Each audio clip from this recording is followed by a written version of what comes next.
to Veritas Live, everyone. I'm your host, Demetrius Malbro, and in this episode of Veritas Live, we're going to explore the unexpected twists and turns of this year's cyber strategies and surprising predictions for 2024. So make sure you stay for the entire episode because Matt and Chris have been known to keep people on the edge of their seats. So to help field all the questions in the chat, we have our community manager, Ben Spickert, who will be virtually engaging with you. So please post your questions for us to answer live. And I'm always excited to see where everyone is watching from as well. So please type in the chat window where you are watching from. And now I'd like to introduce our guest, Matt Waxman, who is the SVP and GM of Data Protection right here at Veritas, and also Chris Wiborg, VP of Product and Solutions Marketing as well. So how's it going, gentlemen? Going great. Happy holidays, Demetrius. Yeah, great to be here. All right. Well, before we dive into the questions, let's break the ice here. So what things or technology have you worked on in the past that are completely irrelevant today? So think back to things maybe like blockbusters or whatever your equivalent of that happens to be. Chris, why don't we start with you? It's a really interesting question, Demetrius. I think I was just thinking about things that I've worked on that may not be as relevant anymore. But I actually think, looking at the arc of technology in the sense that we're always building on the shoulders of giants, right? Something may have come before that at the time was super interesting and then became irrelevant, and then something built off of that, and so on and so forth. I mean, I'll give you a great example that I was thinking of the other day as I was watching the new BlackBerry movie. I'm assuming some of you guys have seen that, right? And they're talking about mobile technology. I remember the day when like Windows Mobile dominated the mobile space, right? And then it was Palm, and then of course BlackBerry, and then of course, the iPhone and Android came out.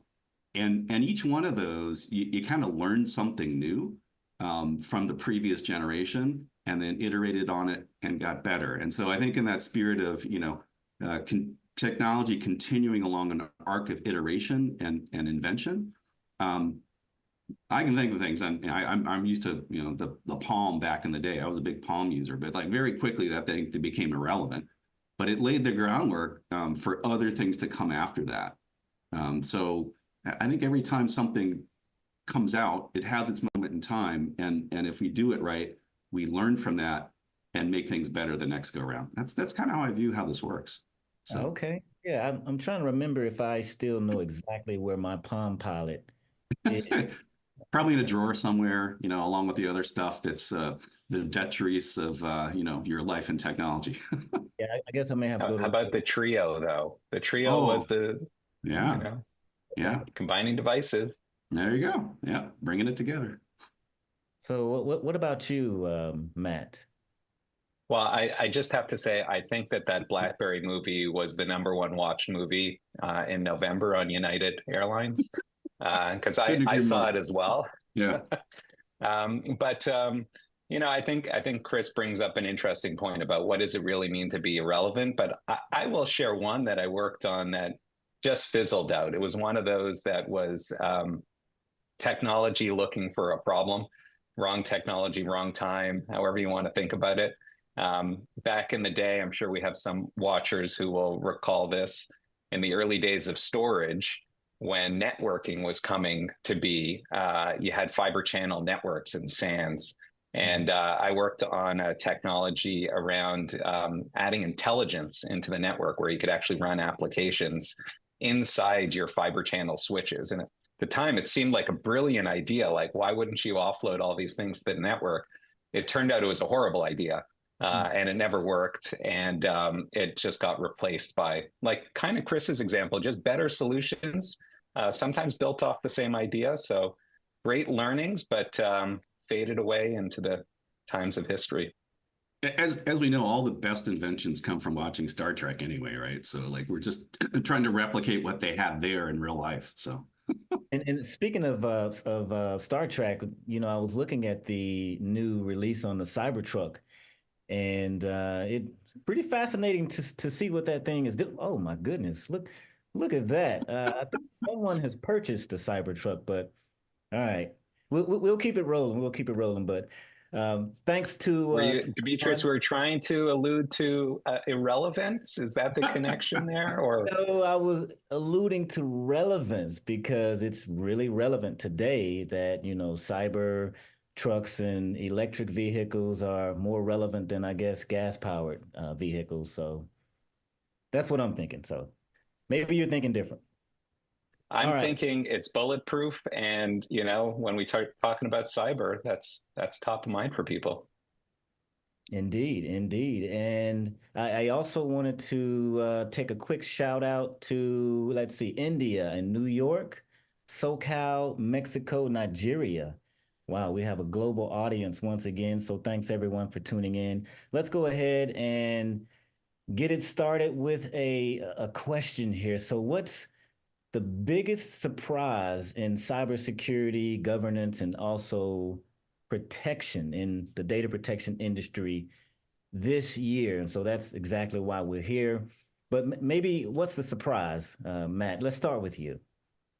I mean, I'll just start. I think there's a lot of them, but I'll just point one out that I think is pretty far-reaching in the ways that really impact companies out there, which is the fact that CISOs have been held accountable. You look at the SEC's ruling on the SolarWinds CISO, and the repercussions of that really were felt throughout the industry. And when you talk to CISOs and you look at the stats around how hard it is to retain CISOs, it's a big challenge out there, because knowing that this is such a huge threat and an ongoing threat, if you don't have people that are filling those shoes, that's a big issue. So is it bad that there was accountability? Not necessarily, but I think that was a pretty surprise ruling in all the CISOs I've talked to that came out.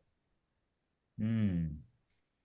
Makes sense to me. And Chris, did you also have a surprise as well that maybe you wanted to introduce? yeah, I think I'm going to look at it more from a customer point of view. In the conversations I've been having with the customers, this is sort of an ongoing surprise, as it were, in the sense that I'm still surprised that there are a lot of folks out there that believe if they take data and they put it in the cloud, it's like safe and taken care of.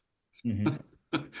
And we've spent a lot of time, Demetrius, talking about the shared responsibility model.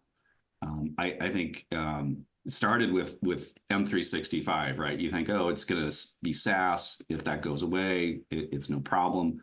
That learning curve, I think people are starting to catch on that not true. You have to protect that data. But you see the same thing with IaaS and PaaS. And I think particularly when we were at KubeCon, right, talking to all the developers, look, a lot of the folks that are slinging code and trying to move as quickly as possible to innovate, like we were just talking about before, aren't necessarily the same people that have the operational chops. And so people are starting to wake up to you have to think about the data outside your data center in the very same way that you do the stuff inside. But I'm continually been surprised at how many people don't realize that until you point it out to them. And then they say, oh, yeah, of course. But that underlying assumption that people have carried with them has been a surprise for me to see again and again. Okay. Really interesting. And one thing that I also would like to know is, we're seeing a lot right now, and I won't say this word. I may bring it up in the next question, but what are some of the top cybersecurity trends that both of you are seeing or maybe foreseeing to dominate the landscape? So I'm talking 2024, top cybersecurity trends, maybe the audience that maybe they may not even know about this. So how about you, Matt? I think it's simple. It's two letters. It's AI. There are so many facets to AI that are becoming a part of what we do in technology in our lives, in our companies. in operations, in threats. It's just very far reaching. I mean, you look at how easy it is to craft a very effective phishing email now by using some of the GPT capabilities that are out there, to how you can make attacks more autonomous, and actually just like a robocaller type issue that we've been dealing with for years now. That same thing could happen with attack vectors.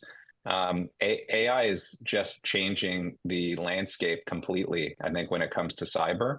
And the same holds around how do you protect your data? How do you use that intelligence to actually improve the posture that you have to protect your data, its associated infrastructure, your policies, your practices? Chris brings up a great point around cloud, right? The same thing exists there. So I think it's all about AI. That's the major thread cutting through. Let's continue that conversation on AI. And Chris, I am curious to hear what you have to say. And Matt, you just laid out one of the ways that the bad actors can actually use it with phishing, sophisticated phishing emails, and they're getting grammar, correct, and they're able to really pass that phishing attempt off on certain individuals as well. So, Chris, what about you as far as the impact of AI around cybersecurity and some of the strategies that will be used, let's say, for good, right, in 2024? Yeah. No, I think that's a great point, Demetrius. So, Matt sort of gave you the dark side, as it were, of how people are using AI to launch more sophisticated and automated attacks. I think you see on the flip side of that, vendors like Veritas starting to use AI to prevent attacks from occurring, looking for patterns in data, for example, to be able to see, hey, is perhaps there enough entropy here that there's an attack underway, looking at administrative behavior as well, right? If somebody's masquerading, you want to be able to detect that and flag it. And doing that by looking through, log data as a human alone is not going to sort it. So how can you use AI ML to be able to surface those sorts of things? And then importantly, right, share it with others.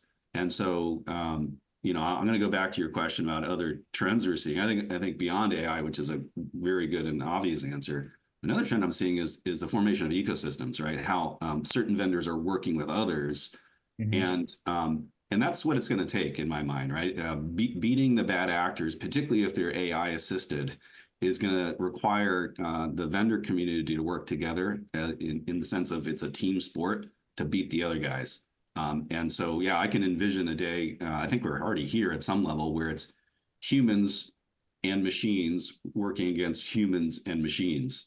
And it's an arms race, sort of battling it out. And then, of course, all the education that CISOs are putting into working with their user population, their end user population, to make sure they're on the lookout for these malicious, spam or spear phishing attempts or what have you. But it's getting harder and harder to detect, down to the point where, you get things that it looks like from your family and it's pretty believable. You got to pick up the phone and make that call and say, hey, did you really want me to click on this link? Was that from you?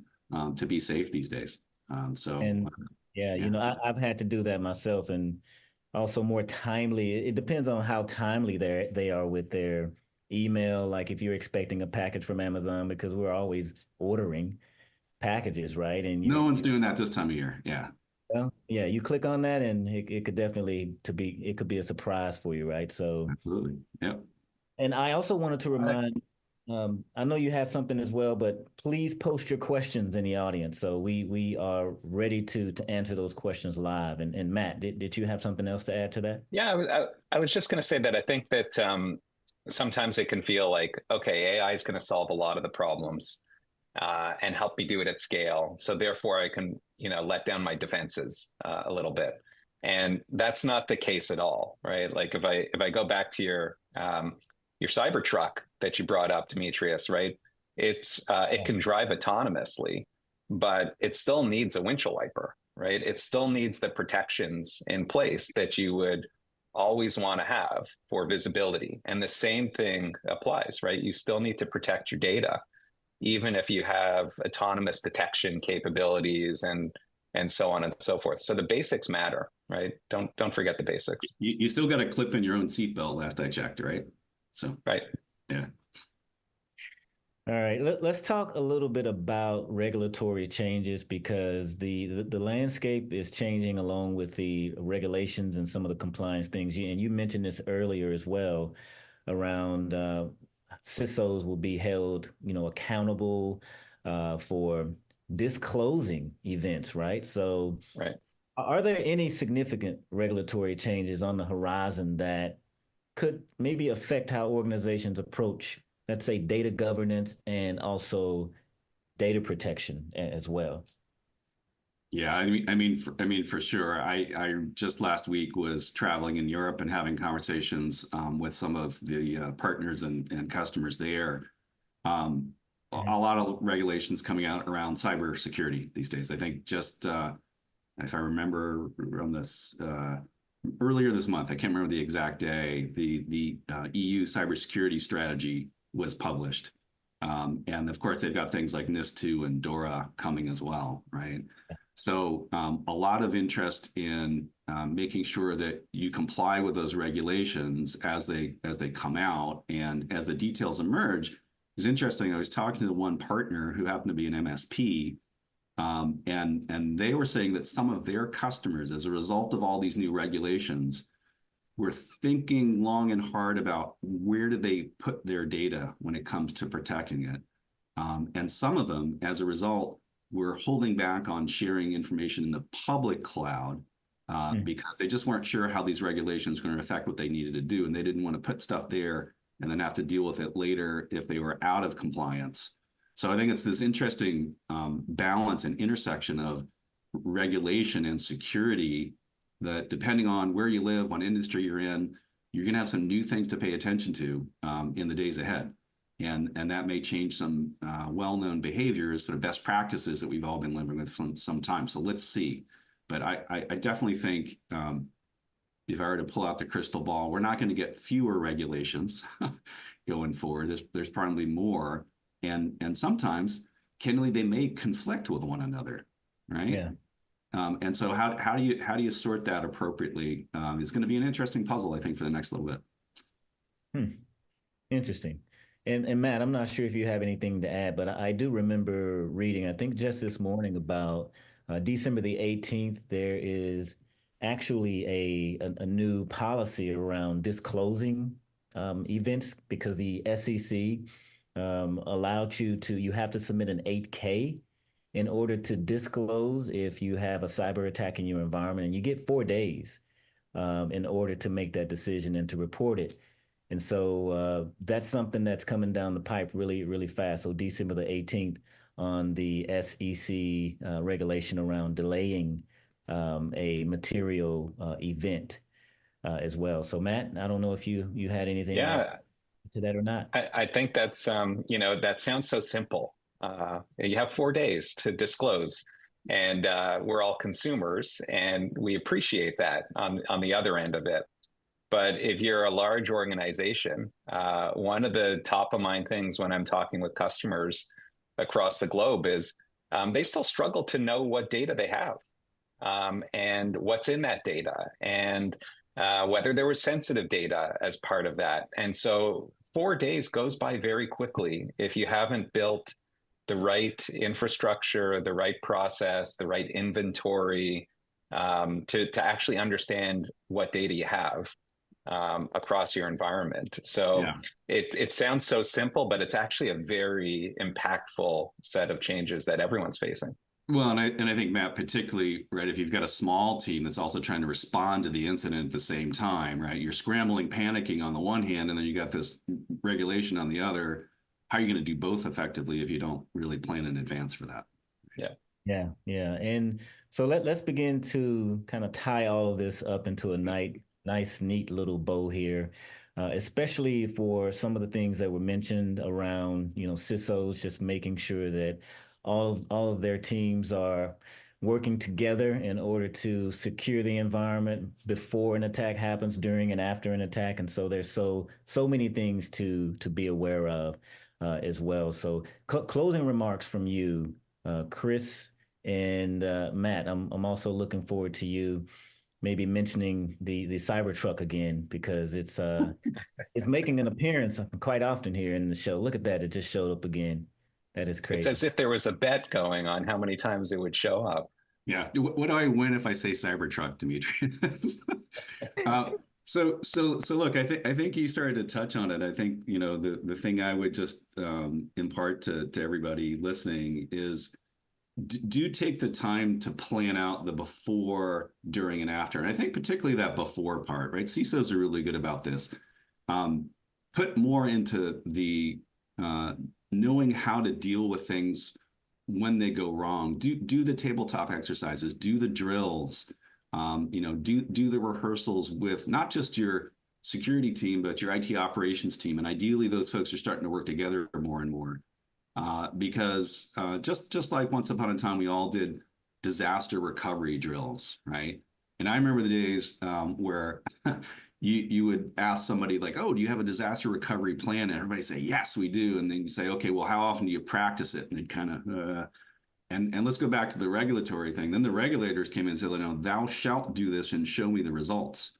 Yeah. We're getting the same place where you need to do that to deal with cyber attacks, because they are different, right? Responding to a flood is one thing. Responding to an adaptive attacker using AI to come at you is an entirely different thing.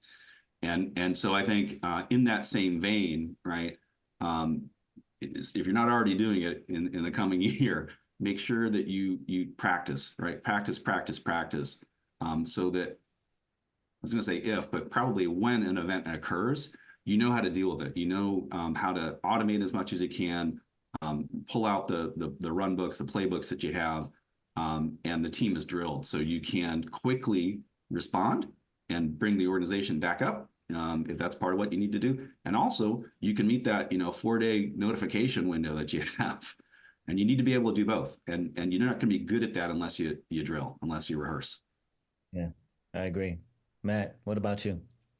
I'm a big plus one on what Chris said. I think that the key difference is duress. When you're under duress, like any individual, it's hard to make decisions. You make suboptimal decisions. So those drills are really, really important. I was talking with a customer and a partner who was relaying a story about working with a small business who went through a ransomware attack. And they had all the practices in place, but when it came down to it, it was a family-owned business that had been in the family for decades. And the thought of losing the business overrode any thinking around a cyber recovery plan or response plan or so forth. And that's the type of duress that you deal with when you get into a situation like this. So I do think, to Chris's before, during, and after, the before is really, really important. Practice over and over again. And I'd also say there's a lot, we all know this, there's a lot of development that's going on in the cloud. There's a lot of new applications that are built on cloud native technologies, so on and so forth. And there's been this cycle, I've seen it many times now, around new technologies that seem to make it feel like you don't need to leverage the best practices around protecting your data. We all talk about the 3-2-1 rule. It's been around for 30 years. It still holds. It's held through the cloud, hyper-converged infrastructure, cloud native applications. It all still holds. So make sure you're thinking about your new development, your new applications, right? And that they have the right protection plan around them.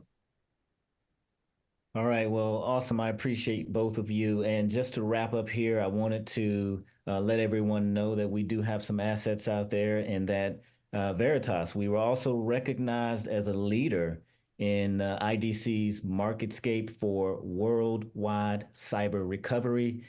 So be sure to go to veritas.com and check out that blog post as well. And in addition, I know a lot of you weren't able to make it to AWS reInvent. However, we did have a panel discussion that was led by myself, yours truly, along with Professor Sally Eves and also Chris Wiborg as well, the how of enabling 360-degree defense. Go check that video out. It's really, really insightful as well. So giving you more information about before, during, and after a cyber event as well. And so One final thing as well is that we have a YouTube channel. It's the Veritas Tech channel, where I have these really cool and awesome lightboard videos in a TLDR format. So please go check the video out. The latest one is on proactive cyber protection as well, and the role of heterogeneous asset inventory. And until next time, everyone, wishing you a safe and secure holiday season and also a resilient new year, everybody. Catch you later.